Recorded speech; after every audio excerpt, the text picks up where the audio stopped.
조선의 왕은 매일 아침 시험을 봤다고요? 맞습니다. 조선의 왕은 매일 아침 신하들 앞에서 시험을 봤습니다. 왕이 시험을 봅니다. 틀리면 신하들이 그 자리에서 지적합니다. 면전에서 직접. 그것도 하루에 한 번이 아니었습니다. 아침, 낮, 저녁. 하루 3번. 이걸 거부한 왕이 딱 한 명 있었습니다. 연산군이었습니다. 오늘 그 이야기를 해드리겠습니다. 경연. 경서를 펼쳐놓고 왕과 신하가 함께 공부하는 자리. 이렇게만 들으면 참 좋은 제도처럼 들립니다. 그런데 조선 왕조실록을 직접 들여다보면 조금 다른 그림이 보입니다. 이 자리는 단순한 공부 모임이 아니었습니다. 왕을 가르치는 척하면서 사실은 왕을 옭아매는 제도. 조선 500년을 관통한 권력 통제 장치였습니다. 그 이야기를 오늘 조용히 들여다보겠습니다. 오늘 이야기를 들으시면서 3가지 질문이 머릿속을 맴돌게 될 겁니다. 첫째, 경연은 정확히 무엇이었는가? 왜 조선은 이 제도를 500년 내내 유지했는가? 둘째, 경연에서 실제로 어떤 일들이 벌어졌는가? 왕이 신하에게 면전에서 망신당한 그 기록들. 셋째, 연산군은 왜 경연을 없앴는가? 그리고 그것이 왜 조선 역사의 물줄기를 바꾸었는가? 3번째 질문의 답을 들으실 때쯤 아마 잠시 멈추게 되실 겁니다. 지금 바로 시작합니다. 경연. 한자로 경서경, 자리연. 경전을 펼쳐놓은 자리라는 뜻입니다. 이 제도가 조선에 자리 잡은 것은 태조 이성계 시절이었습니다. 태종, 세종을 거치면서 점점 더 정교하게 제도화됩니다. 하루 3번. 아침에 조강, 낮에 주강, 저녁에 석강. 이 3번의 경연이 왕의 하루를 지배했습니다. 그리고 이 자리에 참석하는 신하들은 보통 신하들이 아니었습니다. 조선에서 가장 학식이 높고 가장 논리적이고 가장 말을 잘하는 사람들. 그들이 왕 앞에 앉았습니다. 오늘 우리가 함께 들여다볼 이야기는 크게 3갈래입니다. 하나, 경연이란 무엇이었는가? 왕을 위한 자리인가, 신하를 위한 자리인가? 둘, 경연에서 실제로 어떤 일이 벌어졌는가? 기록 속 황당하고 서늘한 장면들. 셋, 연산군은 왜 경연을 없앴고 그것이 어떤 결과를 낳았는가? 이 3 이야기가 합쳐지면 여러분은 경연이라는 단어를 절대 예전처럼 보지 못하게 될 겁니다. 그런데 오늘 이야기에서 정말 황당한 부분은 지금부터입니다. 경연의 실체를 알게 되는 순간 많은 분들이 이렇게 반응하십니다. 이게 공부가 아니었다고. 네, 공부가 아니었습니다. 적어도 전부가 아니었습니다. 그 시대로 가보겠습니다. 지금으로부터 약 500년 전. 한양, 지금의 서울. 새벽 4시입니다. 경복궁 안 사정전 앞마당에 등불이 하나둘 켜지기 시작합니다. 신하들이 두꺼운 관복을 입고 책을 끼고 들어오고 있습니다.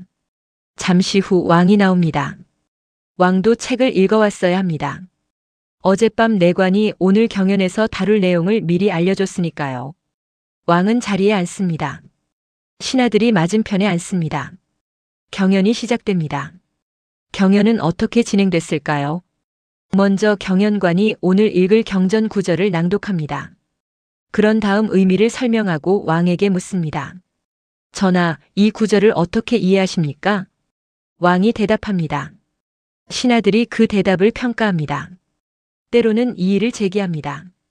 전하, 그 해석은 조금 다르게 볼 수도 있지 않겠습니까? 왕 앞에서, 면전에서. 그것이 경연이었습니다. 경연에 참석하는 신하들을 경연관이라고 불렀습니다. 조선에서 가장 학식이 뛰어난 관리들이 선발됐습니다.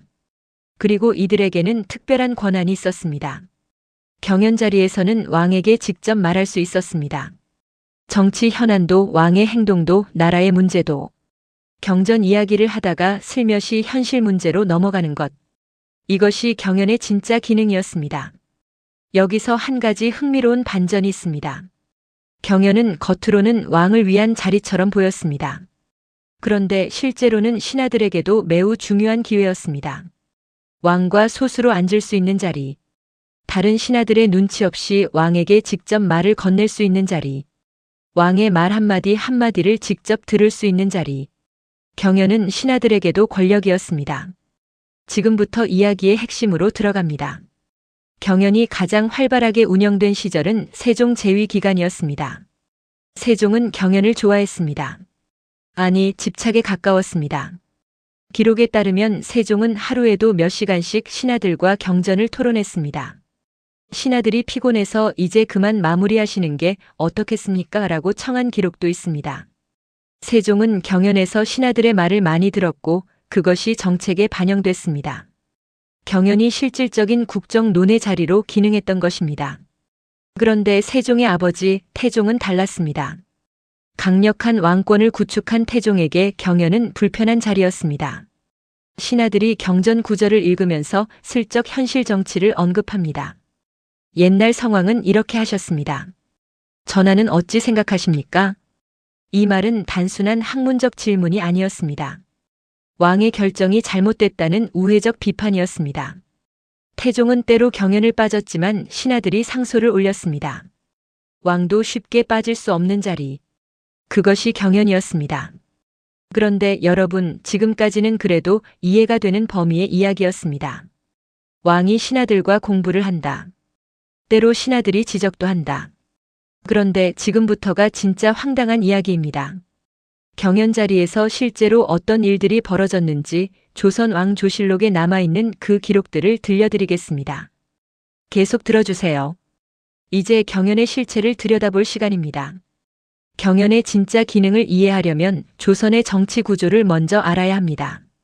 조선은 왕이 절대 권력을 가진 나라처럼 보이지만 사실은 신하들이 왕을 견제하는 장치를 매우 정교하게 만들어 놓은 나라였습니다. 사헌부가 관리들을 감찰하고 사간원이 왕의 잘못을 간언하고 홍문관이 왕의 학문을 책임졌습니다. 그리고 경연은 이 모든 것의 중심이었습니다. 왕이 매일 아침 신하들 앞에 앉아야 한다. 그 자리에서 신하들의 말을 들어야 한다. 그것 자체가 이미 권력의 균형을 만드는 장치였습니다. 조선 왕조실록에는 경연과 관련된 황당한 기록들이 꽤 많이 남아 있습니다. 예를 들어 이런 기록이 있습니다. 어떤 왕이 경연에서 경전 구절의 뜻을 잘못 설명했습니다. 그러자 경연관이 말했습니다. 전하, 그 구절의 원래 뜻은 조금 다르옵니다.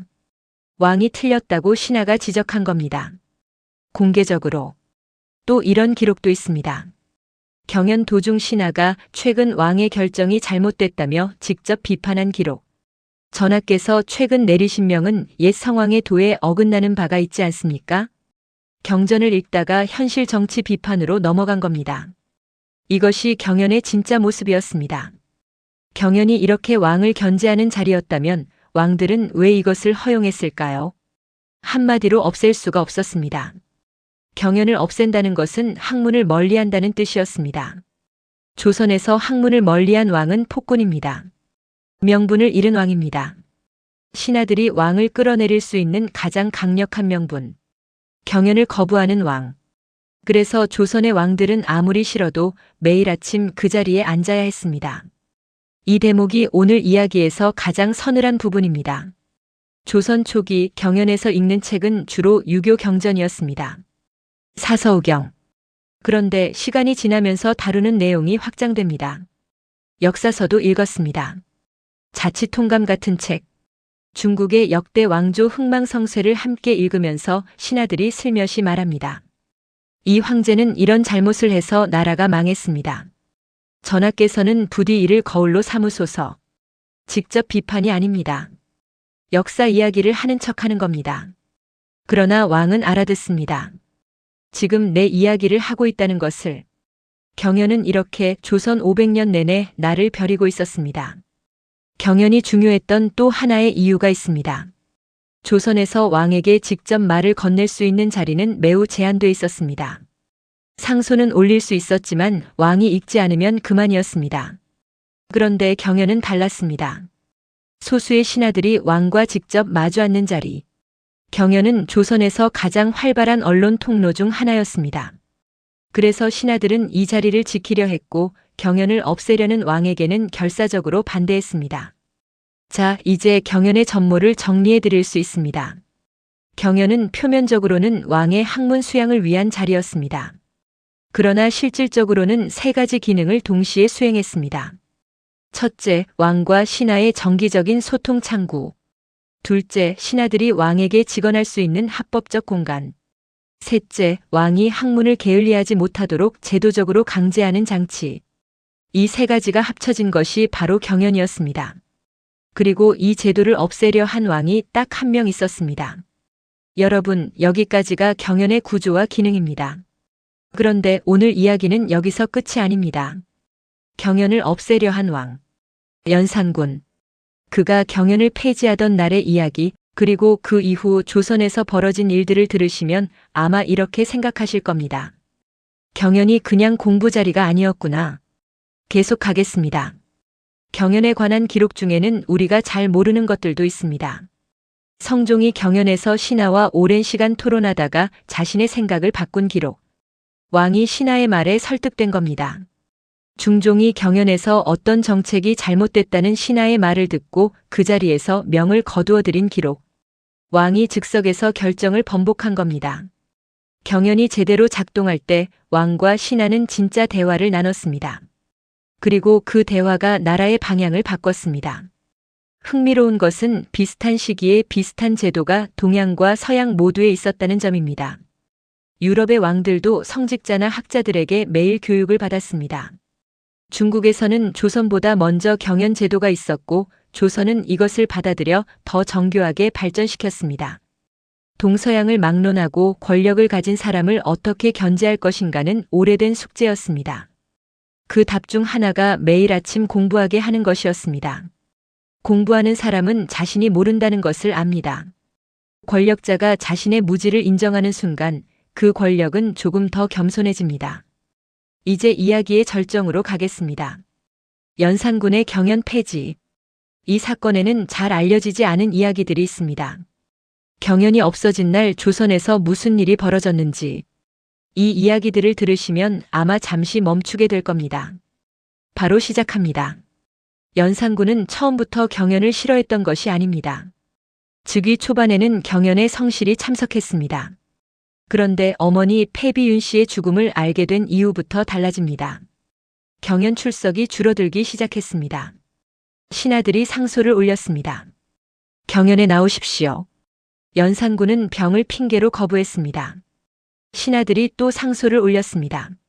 아프셔도 경연만은 빠지시면 안 됩니다. 이 대목에서 연산군은 어떤 생각을 했을까요? 기록은 말이 없습니다. 그러나 이후 행동이 그 생각을 말해줍니다. 1506년 연산군은 결국 경연 폐지를 선언합니다. 이것은 단순한 행정명령이 아니었습니다. 신하들에게 이 명령은 선전포고처럼 들렸습니다. 경연을 없앤다는 것은 왕이 더 이상 신하들의 말을 듣지 않겠다는 선언이었습니다. 그 소식이 조정에 퍼지자 사헌부, 사간원, 홍문관이 동시에 반대 상소를 올렸습니다. 경연을 폐지하시면 안 됩니다. 이것은 조종의 법을 어기는 일입니다. 그러나 연산군은 듣지 않았습니다. 경연은 폐지됐습니다. 경연이 없어지자 신하들이 왕에게 직접 말을 건넬 기회가 사라졌습니다. 불편한 말을 하는 신하는 처벌받았습니다. 그러자 신하들이 말을 아끼기 시작했습니다. 나쁜 소식은 올리지 않게 됐습니다. 왕에게 듣기 좋은 말만 올라가게 됐습니다. 왕의 귀가 닫혔습니다. 그 귀가 닫힌 왕 앞에서 나라가 조용히 흔들리기 시작했습니다. 그리고 그로부터 몇 년 후 중종 반정이 일어납니다. 자, 그런데 여러분, 조선 역사에서 경연을 가장 열심히, 가장 성실하게 한 왕은 누구였을까요? 세종? 성종?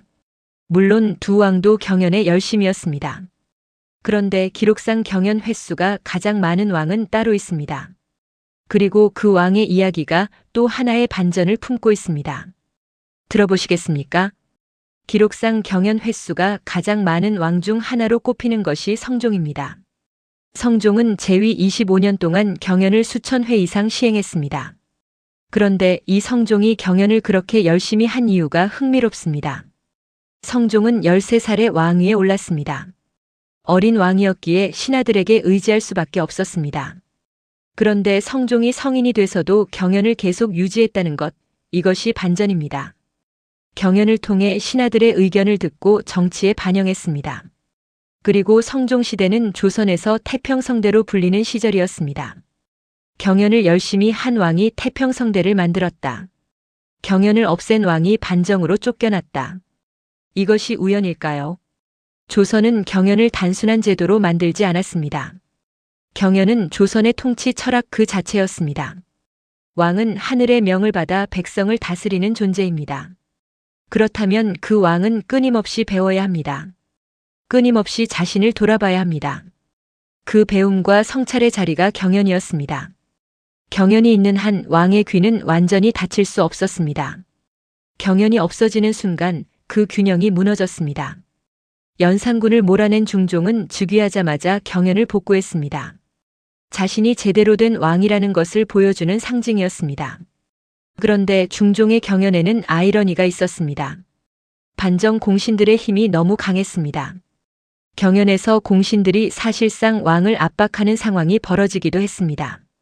경연이 복구됐지만 그것이 균형을 되찾은 것인지 또 다른 불균형의 시작인지는 판단하기 어려웠습니다.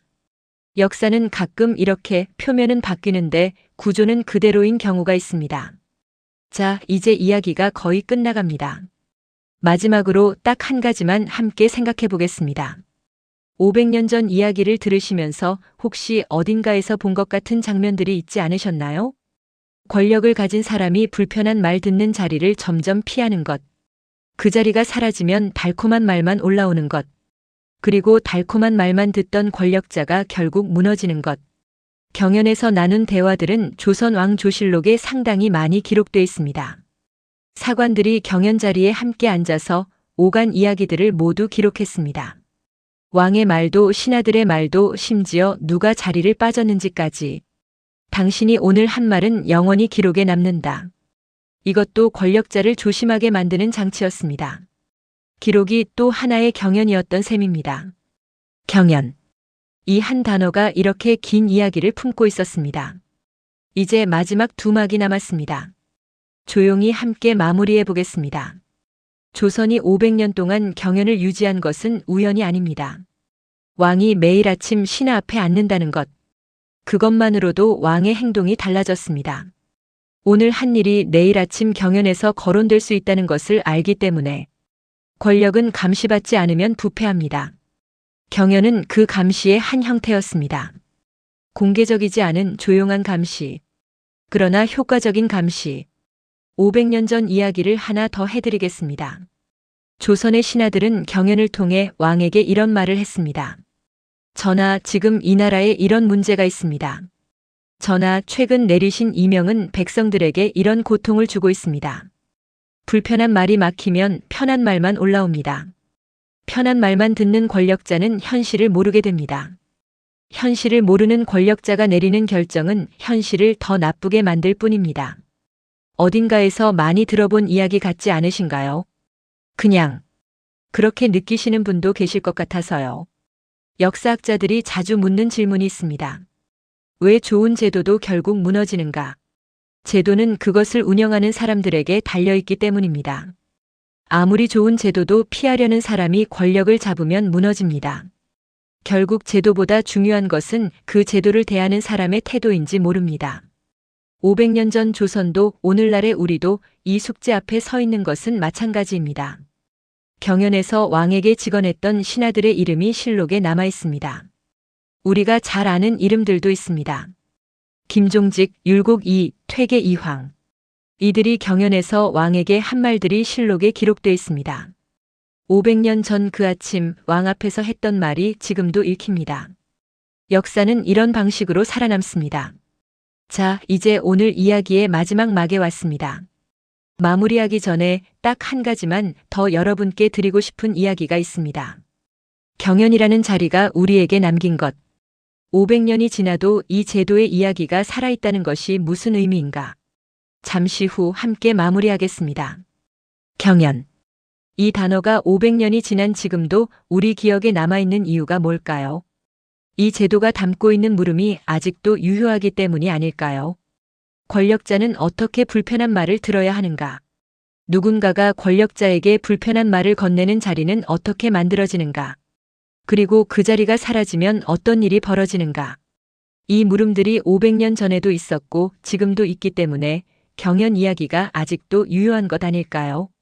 저는 그렇게 느낍니다. 자, 오늘 이야기를 돌아보겠습니다. 경연은 단순한 공부 자리가 아니었습니다.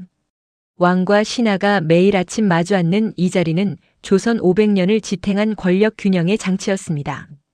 경연을 잘 활용한 왕은 태평성대를 만들었고 경연을 없앤 왕은 반정으로 쫓겨났습니다. 오늘 이 이야기 어떻게 느끼셨나요? 제가 드릴 말씀은 다 했습니다. 나머지는 여러분의 몫입니다. 한 가지 여쭤봐도 될까요? 여러분 주변에도 이런 자리가 있으신가요?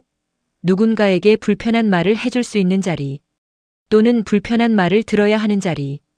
오늘 경연 이야기를 들으시고 그 자리가 새롭게 보이신다면 댓글로 여러분의 생각을 나눠주시면 좋겠습니다.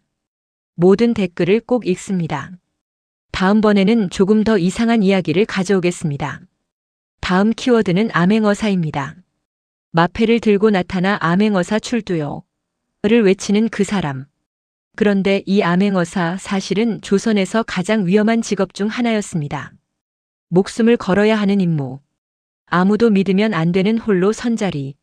그리고 암행어사가 실제로 어떻게 움직였는지, 어떤 황당한 일들이 벌어졌는지 다음 이야기에서 함께 들여다보겠습니다. 지금 이 순간 암행어사에 대해 알고 있는 것이 전부가 아닐 수 있습니다. 다음 이야기도 기대해 주시기 바랍니다. 오늘 이야기가 좋으셨다면 구독과 알림 설정 부탁드립니다. 키워드 역사는 이상하고 기괴하고 반전 있는 역사 이야기를 꾸준히 가져옵니다. 놓치지 마세요. 자, 오늘은 여기까지입니다. 지금까지 키워드 역사와 함께 해주셔서 감사합니다.